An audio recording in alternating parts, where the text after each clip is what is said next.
My sister didn't just leave me out of her wedding party. She banned me, erased me, as if my very face was a threat to her perfect day. When I opened the invitation, I expected to see my name proudly listed as her bridesmaid. Instead, I found myself demoted to nothing more than a guest, shoved aside like some distant acquaintance. And when I asked why, the answer cut deeper than any blade. "Family photos must be flawless," my mother whispered, "and you don't belong." Imagine hearing that from the very people who once swore they loved you unconditionally. Imagine your own blood telling you that your presence, your appearance, your very existence would ruin their image. That night, I sat alone, replaying every childhood promise my sister had ever made to me. I remembered her words. Sisters forever. But forever ended the moment she chose appearances over me. They thought I would stay silent, swallow the humiliation, and simply disappear. They thought wrong. Because, in that moment, I made a choice that would not only change me, but shake the foundations of my family's perfect facade. The revenge I planned wasn't loud, but it was devastating. It wasn't violent, but it was unforgettable. By the time it was done, the wedding they wanted remembered as flawless would forever be known for the one truth they couldn't hide. That perfection built on betrayal always shatters. Stay with me, because what happened next will shock you as much as it shocked them. Anna Carter was 28 years old, steady and dependable, the kind of woman her coworkers at the local credit union always turned to when they needed a form checked twice or a customer soothed. She lived in a modest apartment above a bookstore on the edge of town, the sort of place where the floorboards creaked and the light from the old street lamp leaked through her curtains at night. She had built a quiet life for herself, nothing flashy, nothing loud, but secure. People who knew her casually would have said she was the responsible one, the sister who could be counted on, the daughter who never stirred up trouble. That stability made the shock of what came next all the more brutal. After the events I hinted at before, after those whispered words about family photos and perfection, the story must begin with something deceptively small: an envelope. On an ordinary Thursday afternoon, Anna returned from work, set her purse on the counter, and sifted through the stack of bills and circulars that had filled her mailbox. Amid the credit card offers and grocery coupons, there was one envelope that stood out. Heavy cream stock, her name written in calligraphy that curled like ivy across the surface. A faint trace of gold embossing catching the late sun through the kitchen window. For just a moment, her heart lifted. This was it, the invitation to the event Melissa had been talking about for months, the grand wedding that was supposed to draw their family together and show the world how strong the Carters were. Anna placed the rest of the mail aside, smoothed the envelope with her thumb, and allowed herself a small smile. She had imagined this moment in lighter moods, the joy of seeing her name printed next to the words bridesmaid, the chance to stand at her sister's side in matching dresses, perhaps even share a secret laugh when the tension of the day grew too heavy. Sisters forever, Melissa had said over glasses of wine on Anna's balcony only a few months earlier. That promise echoed in Anna's ears as she slid a letter opener beneath the flap and carefully pulled out the contents. The paper inside was thick, textured, and perfumed with something floral. She unfolded it slowly, savoring the elegance, and read the sweeping script. There was the formal invitation, the names Melissa Carter and Jason Thompson in bold print, the date and time, the location at the Grand Hall outside town. There was the itinerary, neatly organized into rehearsal dinner, ceremony, photographs, reception. There was even a response card with "kindly reply" written across the top. Anna read each line with anticipation, her eyes moving quickly, scanning for the part that mattered most. The section listing the wedding party. Her breath caught. She read it once, then again, slower. Bridesmaids. Laura, an old college roommate of Melissa's. Ashley, a friend from Jason's family circle. Two more names she recognized, only vaguely, women who had stood beside Melissa in other chapters of her life. And then the groomsman, Daniel Carter, their younger brother, proudly listed among Jason's closest allies. But nowhere on that page, nowhere in the flowing script, was Anna's own name. She turned the card over, as though perhaps it had been left on the back. She checked the envelope again, certain something had been omitted. Nothing. For a moment she simply sat at the counter, the edges of the paper pressing into her fingertips, the words blurring. The hum of the refrigerator and the faint tick of the clock on the wall were the only sounds in the room. She whispered to herself, barely audible, "Not even a bridesmaid?" The disbelief stung worse than anger could. She had been sure of her place, sure that family loyalty would mean something, that her presence was assumed. Instead, she had been filed away in the generic list of guests, no different from a distant cousin or a business associate invited out of courtesy. The shock spread slowly, a heavy ache settling in her chest. She remembered Melissa's bright eyes that evening on the balcony, when she had said they would find the perfect dress together. She remembered the way Daniel had once teased her that she would have to give a speech as maid of honor. All those small assurances now turned hollow. She set the invitation on the counter, rose to her feet, and paced the length of the kitchen, back and forth, the floorboards groaning beneath her steps.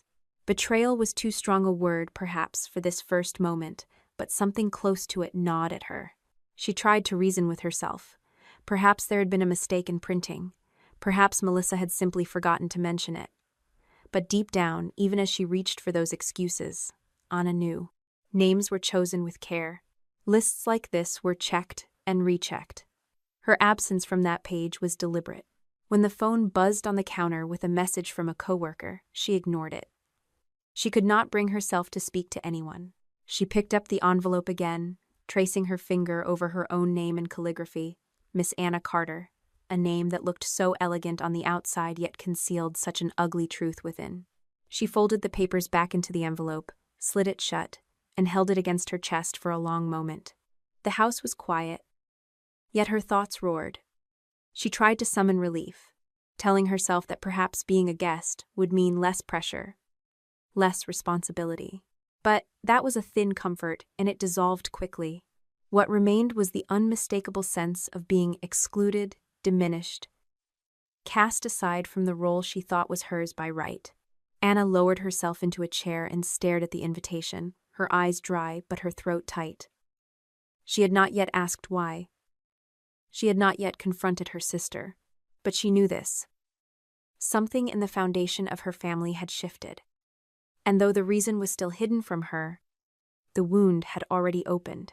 She sat there in the fading light, the envelope heavy in her hands, knowing she had been written out of the picture, and that discovery would be only the beginning of what was to come. Anna stood frozen in the quiet of her kitchen, the echo of her sister's name still ringing in her ears. She stared down at the invitation again, fingers gripping the edge of the cardstock until it bent. The gold lettering gleamed mockingly beneath the overhead light. Melissa Carter and Jason Whitman invite you to celebrate their wedding. Her name wasn't listed with the bridesmaids. No special mention. Just a line on the guest list, like she was some distant cousin or obligatory invite. After years of shared birthdays, sleepovers, and secrets whispered beneath the covers, Anna couldn't believe Melissa would cut her out so casually.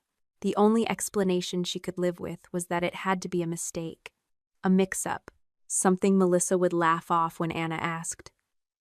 But as she picked up the phone and dialed, Anna felt a knot tighten in her chest.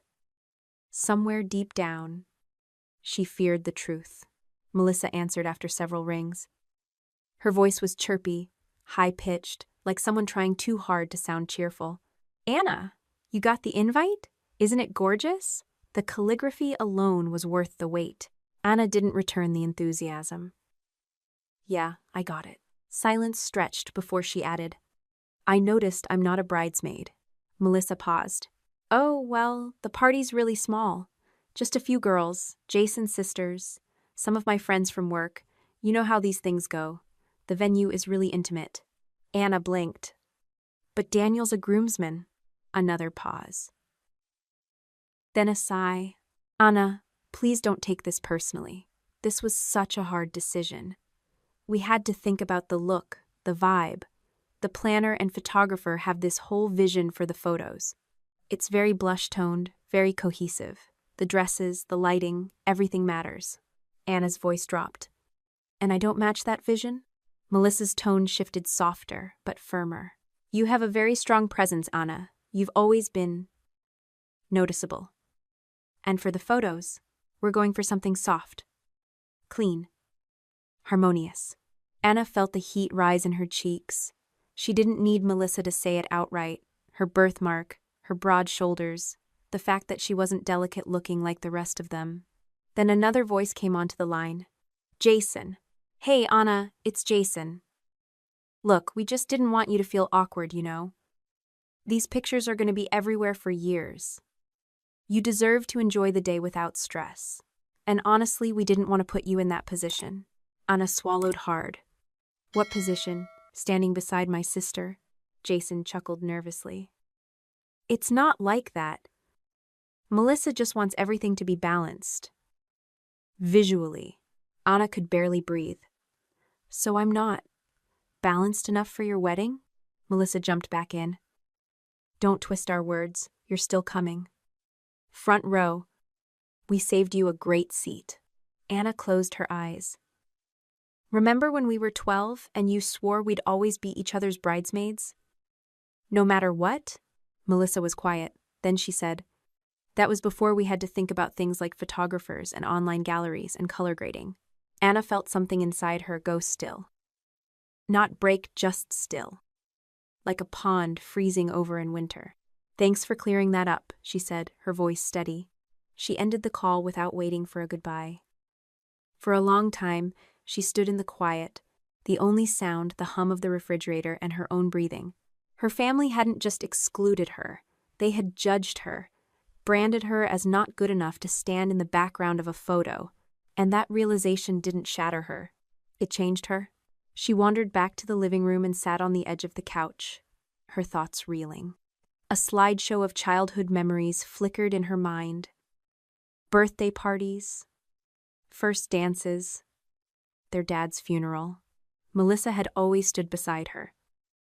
Always. Even when Anna was bullied in school for her birthmark, Melissa used to say, they don't see how strong you are, but I do. And now she saw nothing but inconvenience. Anna glanced at the invitation again. There was a note scribbled on the corner in Melissa's handwriting. Wear something neutral, not too bold. The photographer prefers pastels. A chill went through her. It wasn't just that they didn't want her in the pictures. They didn't want her visible at all. She reached for her phone again, almost by instinct, but paused before dialing. Who would she call? Her mother would likely side with Melissa. She always had. Her father's voice might have been the one to soothe her now, but he was long gone. So Anna sat with the truth, let it settle. They didn't want her there as she was.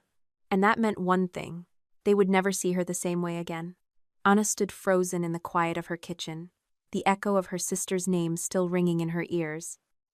She stared down at the invitation again, fingers gripping the edge of the cardstock until it bent. The gold lettering gleamed mockingly beneath the overhead light. Melissa Carter and Jason Whitman invite you to celebrate their wedding. Her name wasn't listed with the bridesmaids, no special mention. Just a line on the guest list like she was some distant cousin or obligatory invite. After years of shared birthdays, sleepovers, and secrets whispered beneath the covers, Anna couldn't believe Melissa would cut her out so casually. The only explanation she could live with was that it had to be a mistake. A mix-up. Something Melissa would laugh off when Anna asked.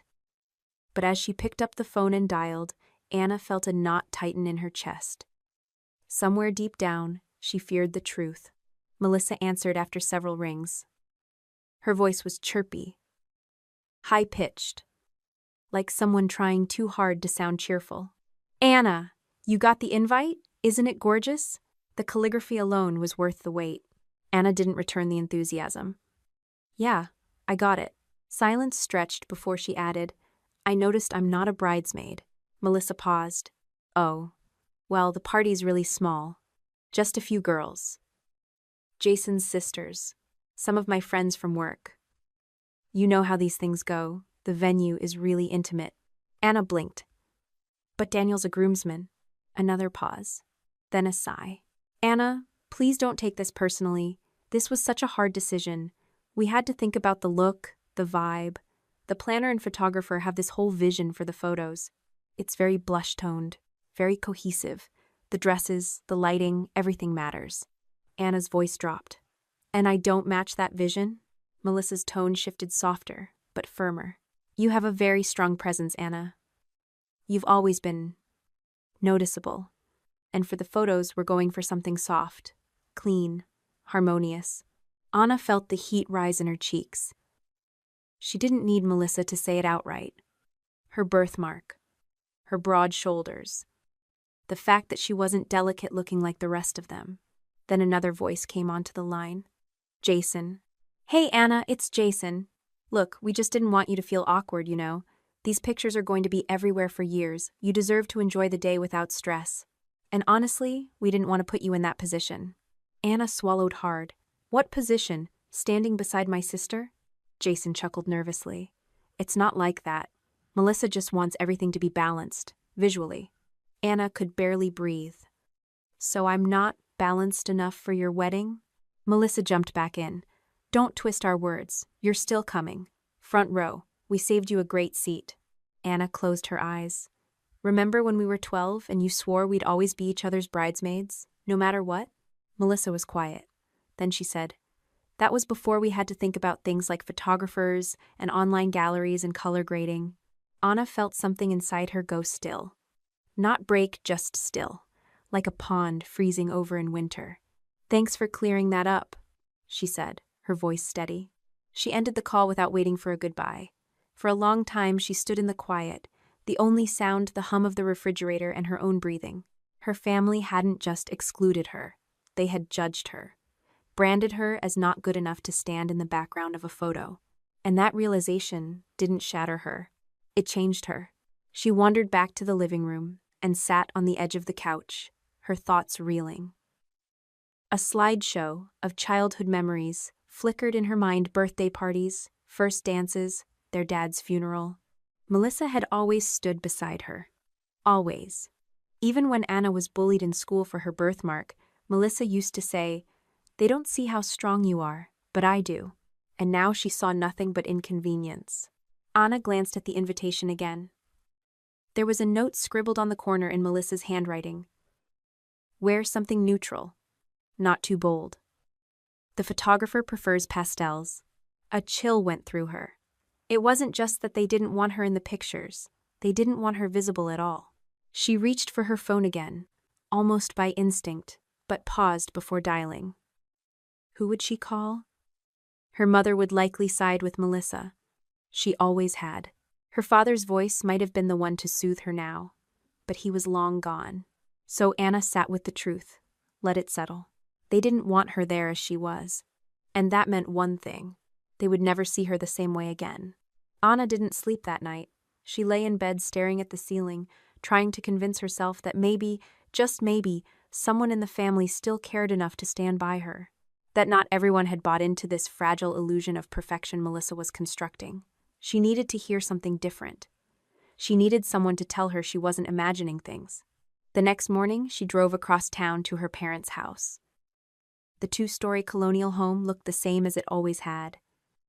Trimmed hedges, blue shutters, wind chimes on the porch. But today, it felt colder, like the house already knew what kind of conversation was about to take place. Her mother, Margaret, opened the door. She looked surprised to see Anna, but not unhappy. She ushered her in with the usual routine kisses on the cheek, offering coffee, glancing down at Anna's outfit. That last look always came. Subtle, quick, but it stung more than ever now. They sat in the kitchen. Anna didn't wait long. Mom, I talked to Melissa yesterday. Margaret stirred her coffee slowly. She mentioned you might be upset. She uninvited me from being a bridesmaid because I don't fit the aesthetic. Margaret looked up, expression unreadable. Then, in a soft, almost conspiratorial voice, she said, "Sweetheart, you have to understand. This is the most important day of her life. Everything needs to be just right." Anna felt the floor shift under her. So I ruined just right? Margaret reached across the table and squeezed Anna's hand. You know how Melissa is. She's always been obsessed with the details. The pictures, the guests, the venue. She has a vision. And that vision doesn't include me. Don't say that, her mother said quickly. You're still invited. You'll be there. That matters. Anna pulled her hand back. Being there isn't the same as standing beside her. She was supposed to be my sister. Margaret's face tightened. Sometimes, we have to put personal feelings aside for the greater good. Anna turned to see her father, Richard, entering the room. He wore his weekend uniform. Crisp slacks, tucked, in polo, shoes polished like he still expected to be saluted. He had clearly heard most of the conversation. "Dad, do you agree with this?" He didn't hesitate. "I agree that Melissa's wedding is a reflection of this family. Appearances matter, reputations matter. If a few choices ensure that everything goes smoothly, then yes, I support it." Anna stared at him. "So your daughter's feelings don't?" "We're not ignoring your feelings," Richard said. "But this day isn't about you." Anna felt something collapse inside her. She looked between her parents and saw nothing but blank pragmatism. No warmth, no outrage on her behalf. They weren't cruel. They were complicit. She stood up slowly. "Thank you for making things clear." Margaret opened her mouth as if to speak, but Anna didn't wait. She walked out the front door, each step heavier than the last. Whatever family she thought she had, whatever loyalty, whatever unconditional love had vanished in the soft lighting of a wedding photographer's lens. She wasn't just excluded. She was alone. Anna didn't go home right away. Instead, she drove without a destination, winding through the back roads of her hometown as the afternoon sun cast long shadows across the pavement. Her hands gripped the steering wheel tighter than necessary. But her thoughts were looser than ever, slipping in and out of memories she hadn't revisited in years. She pulled into the empty parking lot of an old park they used to visit as kids. It hadn't changed much, the creaky swing set still tilted slightly to the left. The sandbox now more weeds than sand. Anna got out and sat on one of the benches overlooking the field, letting the memories wash over her. Melissa used to call her birthmark an extra brushstroke from God. Anna smiled bitterly at the thought. She could still hear Melissa's younger voice, high and unfiltered, saying, "You look like one of those Renaissance paintings, like an angel that God wasn't finished with yet." Anna had clung to those words like a shield. At a time when other kids snickered and teachers avoided eye contact, Melissa had been the only one who made her feel beautiful, different, yes, but different in a way that mattered. But that was the story Anna told herself. The truth had always been more complicated. She opened the old photo app on her phone and began scrolling back through the years. There weren't many digital records of their childhood. But a few years ago, her mother had digitized the family albums and sent her the files for posterity. Anna zoomed in on one picture after another. Christmas 1999, Melissa front and center in a red velvet dress, Anna beside her in green, her head turned at an odd angle.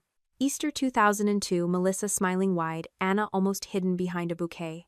Family reunion 2005, Melissa glowing, Anna's face half shaded by a sun hat too big for her head. She paused at one photo in particular, her 8th birthday. They were at a picnic table in the backyard. Melissa leaned in, pretending to blow out Anna's candles with her, but Anna noticed something she hadn't before. Her own face was blurry, as if someone had adjusted the focus deliberately to sharpen Melissa. And then there were the portraits. The official family photos. Those rigid, unnatural sessions at the department store, with the mottled blue backdrops. Anna had always hated them. Her mother insisted she wear heavy foundation. "Just a little to even you out," she'd say. But Anna remembered how it felt, the way her skin itched underneath the layers. She remembered standing in line at the counter while the makeup artist dabbed and smoothed, and how Melissa had stayed quiet. But Melissa hadn't always stayed quiet.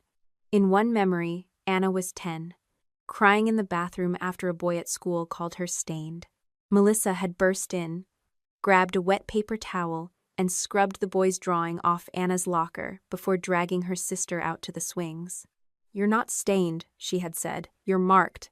Anna had believed her. Now, those moments felt like borrowed kindness. Not lies exactly, but softer versions of a truth Melissa had never had the courage to say aloud, that even back then, Anna was an inconvenience. A blemish on a canvas Melissa wanted pristine. Anna stood and walked toward the rusted monkey bars. The metal was warm under her palm. She had climbed these bars while Melissa braided daisy chains. They had carved their initials into the bench she just sat on. M+A equals Forever Sisters. She found the carving. The letters were still there, though weathered and chipped. Forever Sisters. The phrase felt like a cruel echo now. Forever. until the dresses didn't match, until the photos demanded symmetry, until Anna became too bold, too real, too visible. She wiped at her eyes roughly. Not from sadness, from clarity. Because what hurt now wasn't just being excluded from the wedding. It was realizing that exclusion had always been present, quietly stitched into the background of their family tapestry. It was in the way her father posed them for pictures, always placing Melissa slightly in front. In the way her mother corrected Anna's posture, but not Melissa's. In the way Melissa had stopped inviting Anna to sleepovers once they entered high school. In the sideways glances during prom season, the way dresses never quite fit right, the suggestion to wear sleeves. Anna had rewritten those moments in her memory, giving everyone the benefit of the doubt. She had painted her childhood in warmer tones than it deserved, convincing herself that love had been there, just buried. But now she saw it for what it was, conditional, curated, and coded in silence. She sat back down on the bench, staring at the field as a pair of children ran past, chasing a kite. Their laughter pierced the air, high and free. Anna pressed her lips together. She was done chasing approval that came at the cost of herself. And something deep within her stirred. Not rage, not revenge. Resolve. They had spent years cropping her out of the frame. Now it was time for her to take center stage on her terms, in her light, and she would make sure they never forgot it. Anna sat in her apartment that evening, the wedding invitation still propped against a stack of unopened mail. The elegant cream cardstock had dulled under her kitchen light, but the golden letters announcing Melissa and Jason's union gleamed with an unearned pride. She had read those names over and over, waiting to feel something different, anger, maybe. But all she felt was hollow. On the corner of the invitation was the RSVP card. Neatly printed options, one to check, will attend, the other, will not attend. Until that moment, Anna hadn't made a decision. Or maybe she had, deep down, but had refused to look it in the eye. She walked to the small side table near her sofa and opened the bottom drawer. A few photo albums sat underneath old paperwork and mismatched cords. She pulled one out and flipped through the pages. There it was, a picture from their childhood. Melissa and Anna, sitting side by side on the old backyard swing set. Anna was maybe 6, Melissa 8. Melissa's arm wrapped tightly around her, both of them grinning with the kind of freedom only children could possess. Anna studied the photo for a long time. The freckles, the uneven bangs, the missing front tooth, it was all so innocent, untouched by the years that would follow. She remembered that day. They'd just made a mud pie and tried to convince their mother it was chocolate cake. Melissa had taken the blame when the mess ruined their dresses. "That's what sisters are for," she'd said. But time had chipped away at that sentiment, layer by layer, moment by moment, until all that was left was a shell of sisterhood, hollowed out and polished for public display. Anna took the RSVP card and placed a firm checkmark in the box beside "will not attend." The pen left a faint indent in the paper, more pressure than necessary. She reached for a blank note card and paused. This part mattered. She took a breath, steady and full. Then wrote, in her cleanest script, "Thank you for teaching me that not everyone who calls you family actually treats you like family." She read it back once, then slipped the card into the envelope along with the RSVP. Before sealing it, she slid the photo inside as well, the one from the swing set. It was both a memory and a message, a reminder of what they once were, and what they would never be again. The mailbox on the corner was still within walking distance. Anna slipped on her coat and walked the 3 blocks in silence. Each step felt lighter than she expected. The air was cool, brisk even, but she welcomed the sting of it on her cheeks. When she dropped the envelope into the mailbox, she didn't flinch, she didn't hesitate. That envelope carried more than a reply. It carried a reckoning. As she turned to walk back home, her eyes stung not from sadness, but from the wind and from the weight she'd just cast off. She wasn't going to the wedding, not because she was bitter, but because she was done pretending, done performing. And though she didn't know it yet, that small act, that envelope, would become the first thread pulled loose in the tapestry her family had so carefully constructed. The illusion of perfection would unravel, and Anna had just started pulling. The The morning of the wedding dawned bright and crisp, the sky a flawless blue, exactly the kind of weather Melissa had hoped for. Every detail had been curated to perfection. The floral arrangements imported from Oregon, the hand-lettered seating charts, the white grand piano under the willow tree. Nothing was allowed to go wrong. But drama, like weather, had its own timing. Dressed in a muted lavender dress and clutching a small silver handbag, Aunt Linda arrived a little after noon. She was known in the family for her bluntness and her big heart, and she'd always had a soft spot for Anna. The day before, Linda had stopped by Anna's apartment, hoping to convince her to come. When Anna had handed her the RSVP envelope and quietly asked her to make sure it got where it needed to go, Linda didn't ask questions. She just nodded, took the envelope, and promised. She hadn't planned to open it, but something about Anna's tired eyes and forced composure made her curious. That night, she had gently peeled it open, and when she saw the childhood photo and read the note, her throat had tightened. It wasn't loud or vengeful. It was devastating in its clarity. She brought the photo and the note with her. While most guests were mingling in the garden, sipping champagne and adjusting hats, Linda stepped into the bridal preparation suite. Melissa was having her hair pinned up, surrounded by makeup artists, bridesmaids, and stylists. The room was thick with perfume and nerves. "Melissa," Linda said quietly, holding out the envelope. "This came from Anna." Melissa didn't even look at it. "I don't want anything from her," she said curtly. Linda nodded once, tucked the envelope back into her handbag, and left the room. But she didn't throw it away. She found a seat at the edge of the ceremony aisle and tucked the envelope into the program booklet resting on her lap. She wasn't sure why. Maybe out of respect, maybe out of quiet rebellion. It wasn't until the reception, nearly an hour later, that things started to spiral. One of the bridesmaids, Emily, spotted the envelope while chatting with Linda at the cocktail table. Curious, she asked if it was a note for the couple. "It's from Anna," Linda said simply. "You can read it if you want." Emily read the note. Her eyebrows raised. She passed it to another bridesmaid. The photo made its rounds. A whisper, then a murmur, then a low buzz among small clusters of guests.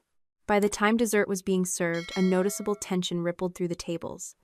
A couple from out of town leaned in and asked a cousin, "Wasn't Melissa supposed to have a younger sister?" "She does," came the hesitant reply. "But she didn't come? Why not? You didn't hear?" There was some drama. "I heard it had to do with appearances. Like family photos." The phrase struck a nerve. It repeated like static around the room. Family photos.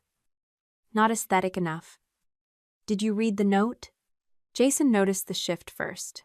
He leaned toward Melissa at the sweetheart table and muttered, "People are talking. What is this about a note?" Melissa flushed. "Ignore it." But he didn't. Neither did Richard, her father, who was already fuming by the bar. He stormed over to Linda. "Did you start this?" Linda, ever unbothered, took a sip of wine and said, "No." But maybe someone needed to. Melissa was soon pulled aside by two older guests, asking gently, "Why wasn't Anna here? We always thought you two were so close." And suddenly, the illusion Melissa had worked so hard to build the image of the perfect bride, the flawless family, the curated happiness began to splinter. She saw it in the sideways glances, in the fake smiles, in Jason's clenched jaw. She had excluded her sister to maintain a clean aesthetic. But now the stain was larger than a photograph, and it was spreading. A week after the wedding, just when Anna thought the chapter might be closing quietly, something unexpected landed in her inbox. It was a forwarded email from the wedding photographer, a standard thank you note, she assumed at first.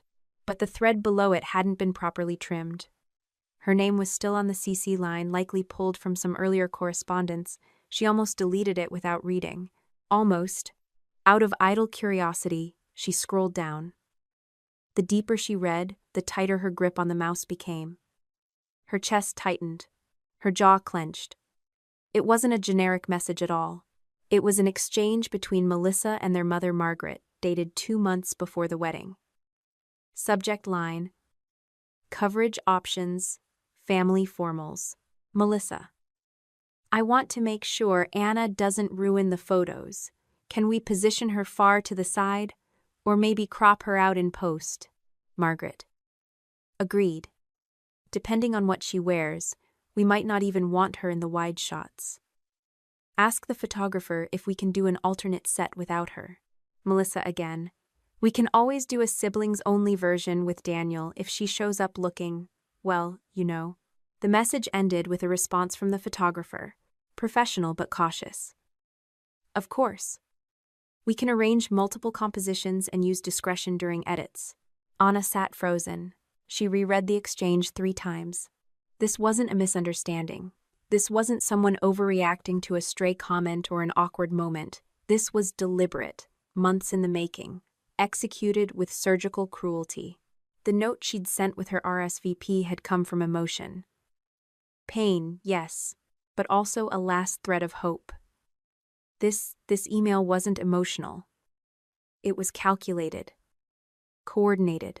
She looked at the screen again, at the words ruin the photos. All her life, she had tried to forget the moments when someone angled a camera to avoid her birthmark, when makeup artists had been called in to help during family events.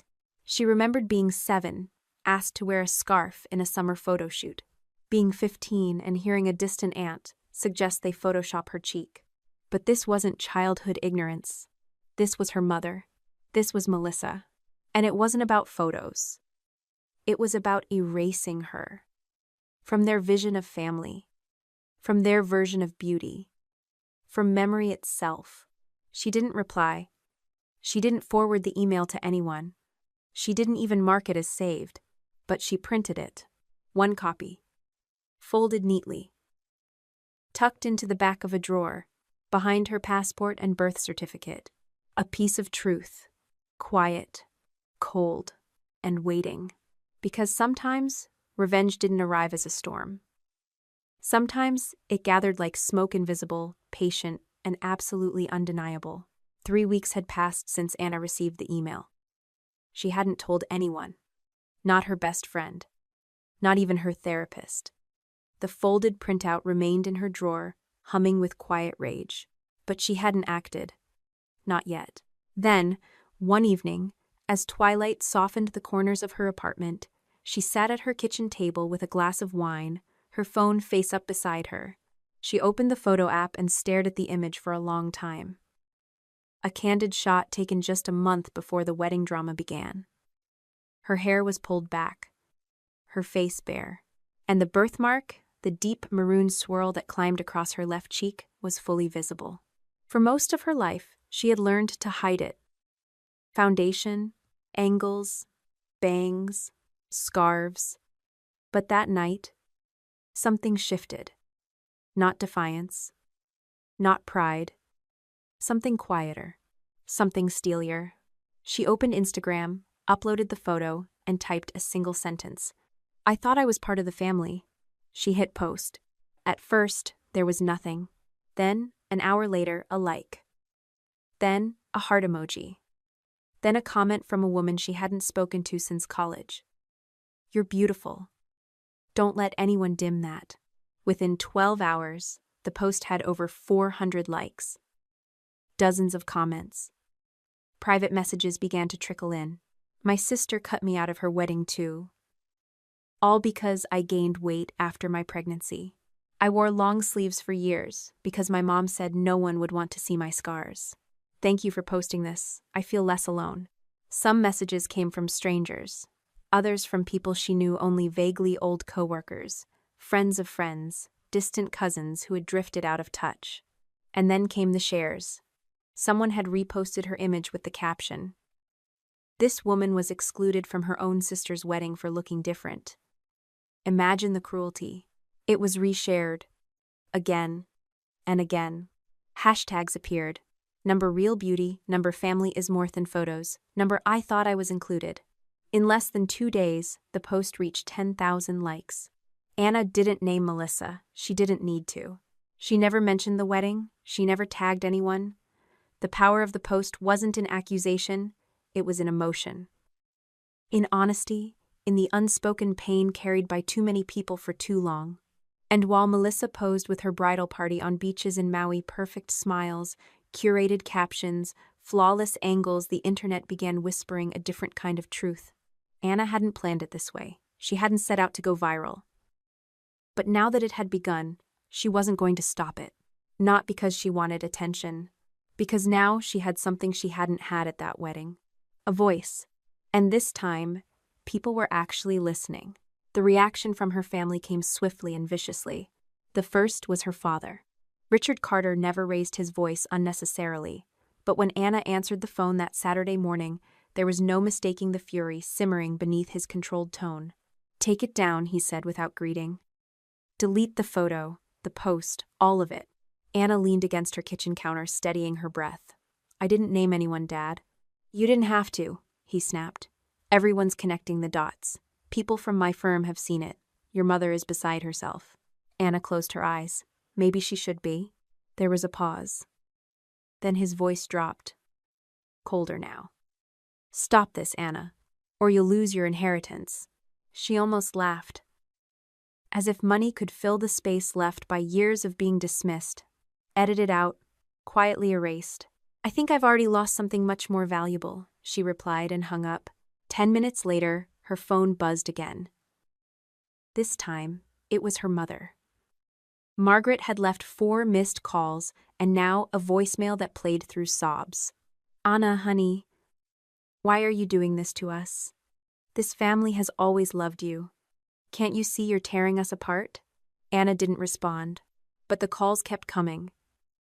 6 the next day, 8 the day after that. Her mother's tone shifting from sorrow to pleading to anger. "You think you're helping people? You're embarrassing us. Your sister is devastated." Anna stared at her phone.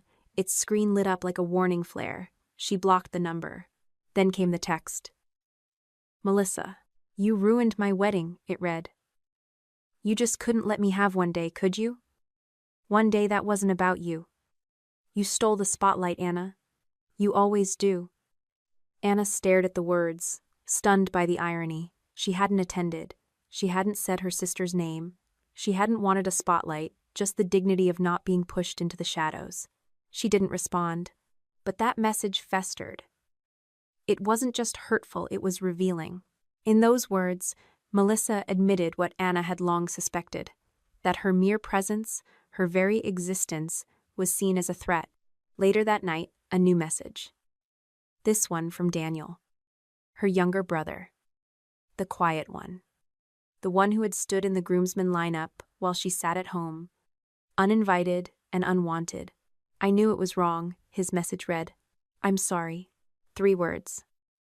No excuses, no defenses, just regret. Anna reread the text, then set her phone down. Her chest tightened, not from anger, but from the ache of knowing someone else had seen it, had known, and had said nothing. That night, she barely slept.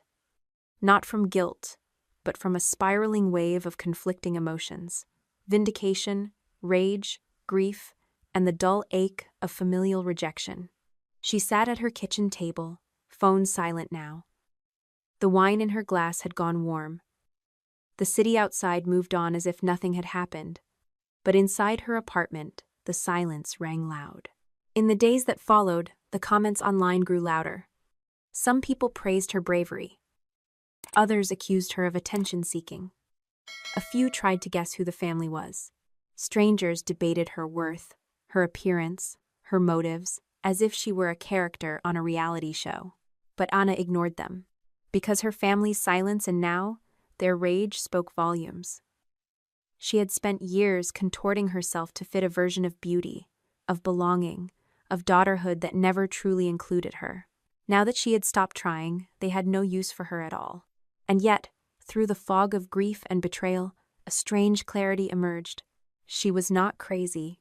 She was not being dramatic.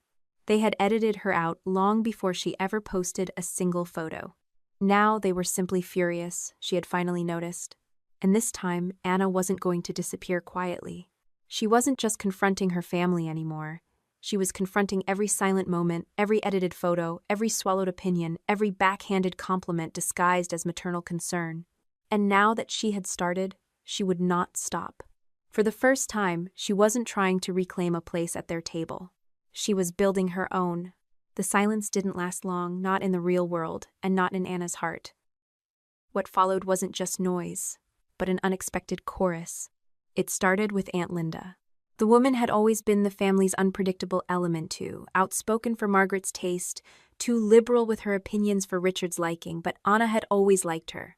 That morning, Anna opened her inbox to find a message from Linda. No subject line. Just a few short sentences. I saw your post. You were brave. I'm sorry it took this long, but you've always deserved better. Below the message, a photo attachment. A scan of an old Carter family Christmas card from 20 years ago. Everyone smiling. Everyone posed.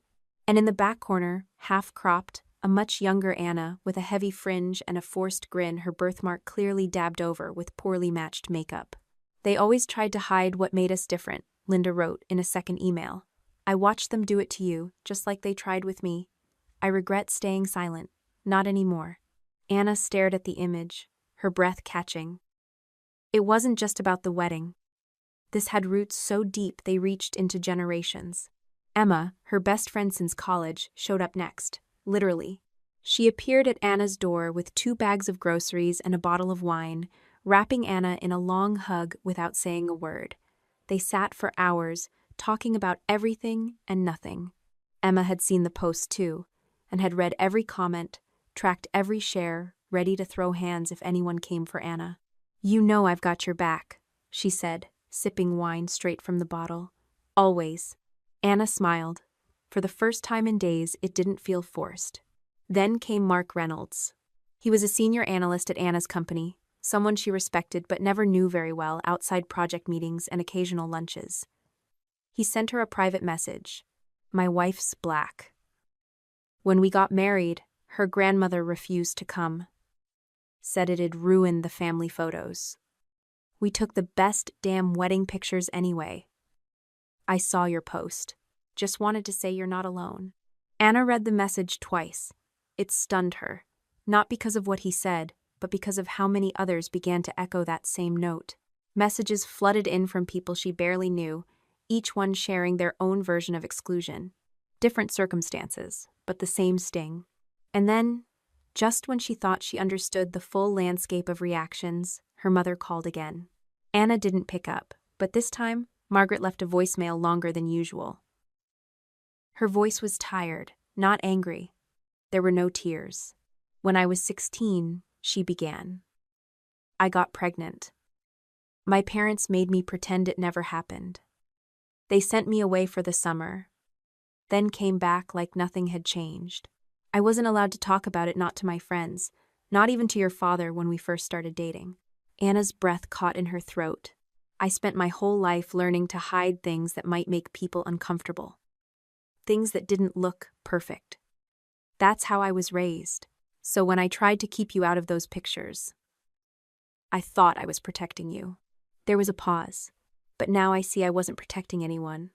I was continuing the harm, and I'm sorry. Anna sat in stunned silence. She didn't cry. She didn't throw her phone. She didn't even move for several minutes. Her mother's words weren't enough not for forgiveness. But for the first time, Anna saw the machinery behind the cruelty. Not malice, but damage. Generational shame passed down like a family recipe. Still, knowing why didn't make the pain go away, but it gave it shape. And in doing so, Anna felt something shift inside her, a foundation forming beneath all the grief and confusion. She was not broken. She had never been. She had simply been asked to shrink herself to fit someone else's broken frame. Not anymore. This time, she was stepping into the frame as she was. Whole. Visible. Unafraid.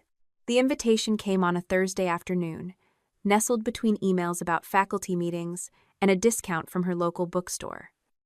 At first, Anna thought it was a mistake. Then she read it again.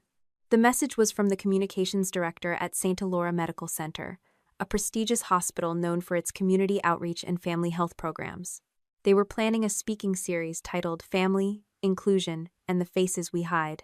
Anna's viral post and subsequent media attention had caught their eye. We would be honored, the email read, if you would share your story as part of our closing keynote panel. She almost deleted it, almost. But something in her heart stirred. St. Elora was not just any hospital. It was the same one where Jason's father, Dr. Henry Thompson, sat on the board of directors.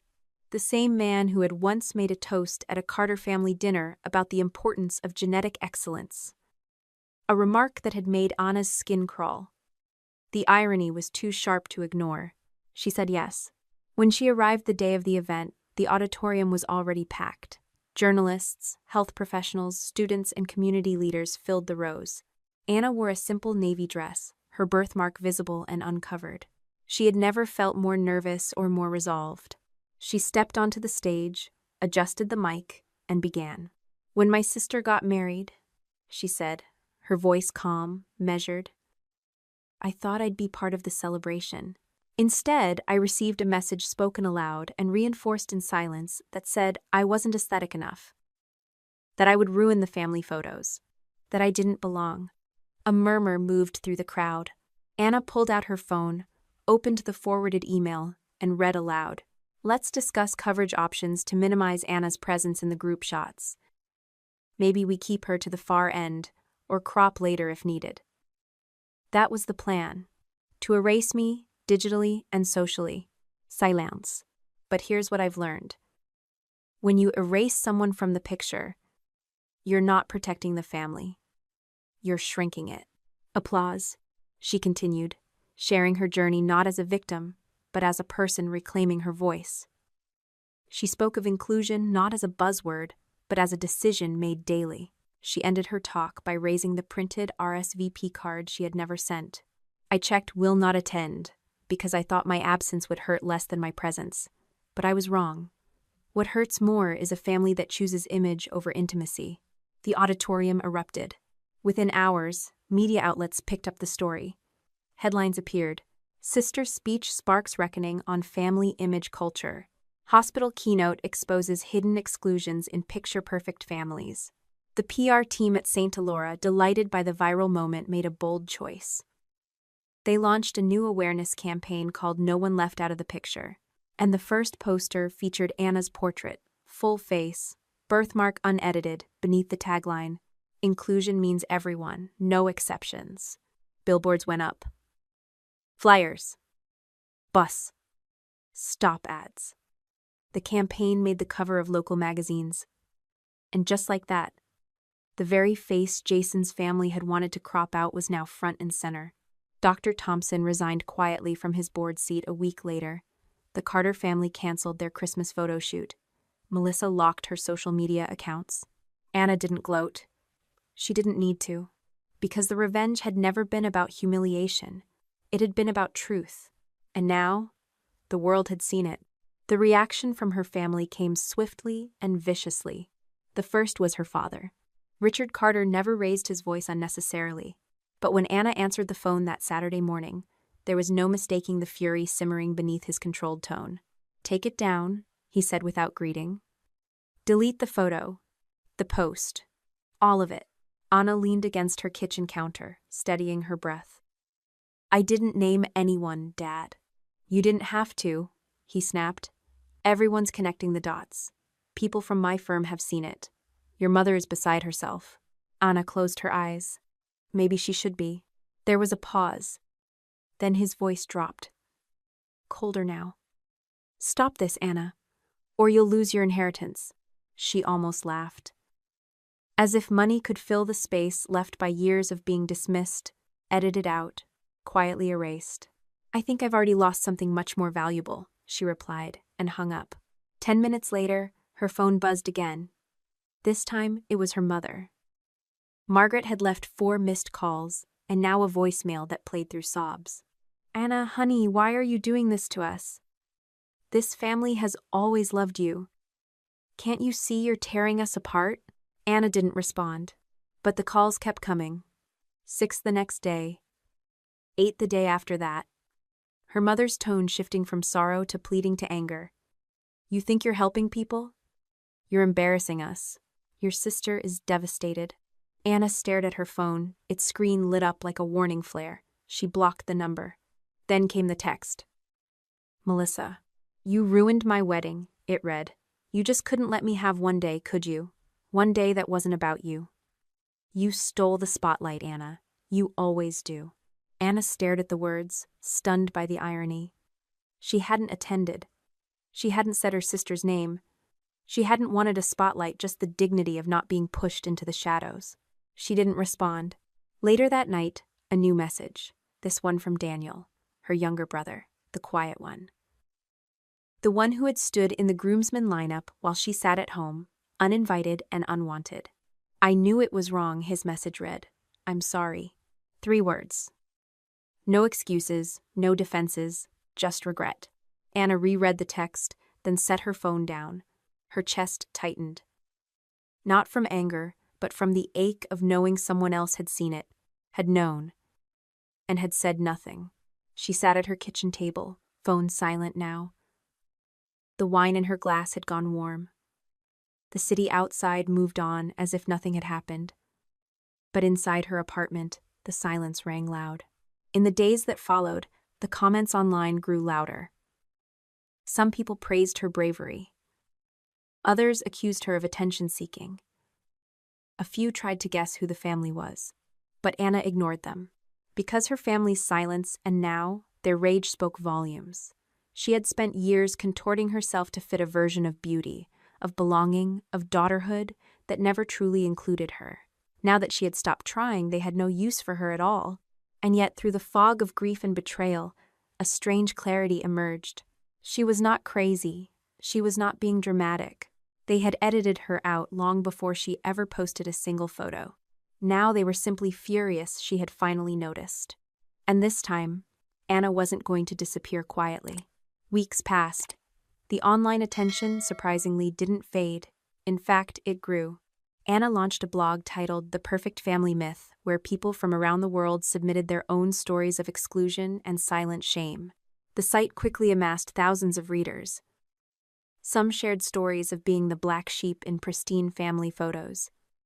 Others spoke of unspoken rules, edited identities, and the exhausting pursuit of approval. Anna didn't offer solutions, only space. Space to be seen, space to be heard. Then came an invitation that made her pause. A nonprofit linked to her local hospital, where Jason's father sat on the board, was hosting a symposium on inclusion and healing. They wanted Anna to speak. The topic? Inclusion and the faces we hide. She hesitated, then said yes. The auditorium was full that evening, doctors, board members, staff. Jason's father sat in the front row, unaware of what was coming. Anna stood beneath the lights, took a breath, and began. She spoke not with venom, but with clarity. She shared her story. She displayed the family photo and read, verbatim, the line from her sister's email. Family photos must be flawless, you don't belong. Gasps echoed. Phones buzzed. Reporters took notes. By the next morning, the story had gone viral. Local media covered the event. National outlets picked it up. Soon, posters appeared around the hospital, part of a new campaign. No one left out of the picture. Front and center was Anna's face, unfiltered, her birthmark clearly visible, gaze direct. The very thing they had once tried to hide was now the symbol of inclusion. A revenge not by destruction, but transformation. Months later, Anna stood in front of her mirror, pinning a soft green sash across her shoulder. Bridesmaid, Emma's wedding. This time, she walked the aisle with head held high. Aunt Linda had flown in and sat beside her beaming. Mark sent flowers. Daniel texted daily now. And then there was the letter. From Melissa. A simple envelope, no return address. Inside, a note scribbled in her sister's familiar handwriting. I was wrong. I let fear decide for me. I was terrified of not being accepted by his family, of not fitting into their world. I thought if I just controlled the picture, I could control everything. I'm sorry. Anna didn't reply. She placed the letter in a drawer. Not out of cruelty, but because she had nothing more to prove.